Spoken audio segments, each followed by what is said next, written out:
The dividend concept at least permits a portion of that oil wealth to be expended as the individual sees fit rather than government. It does not remove those dollars from any possibility of being used for government programs. It merely requires the state or the nation to extract them through more appropriate means and methods, such as user fees and taxes that relate to the benefits one receives.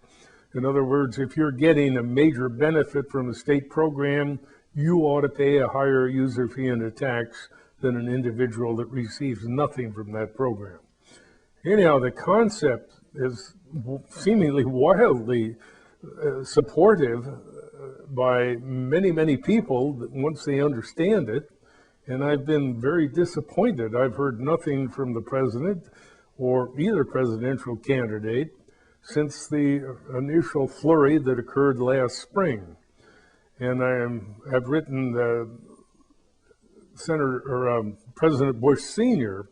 and sent him a copy of the letter I sent to President George W. Bush, and got a very encouraging letter back from President Bush Sr., whom I know fairly well.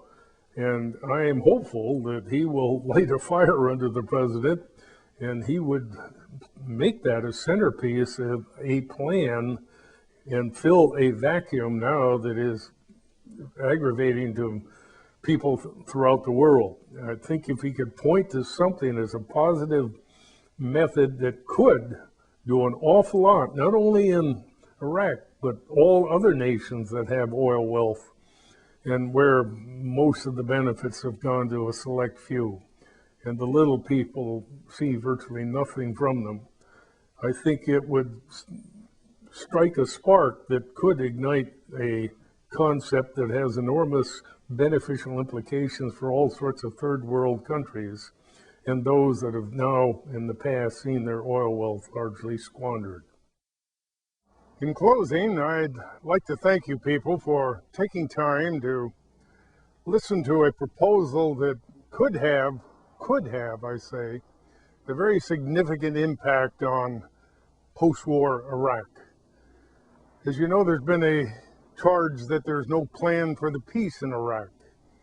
The proposal that we have just outlined is one that seemingly the president endorses, Colin Powell, the Secretary of State endorses, several Congress people, but there's been no action to my knowledge, save on the part of Senator Murkowski, who has introduced legislation in Congress to promote such a proposal.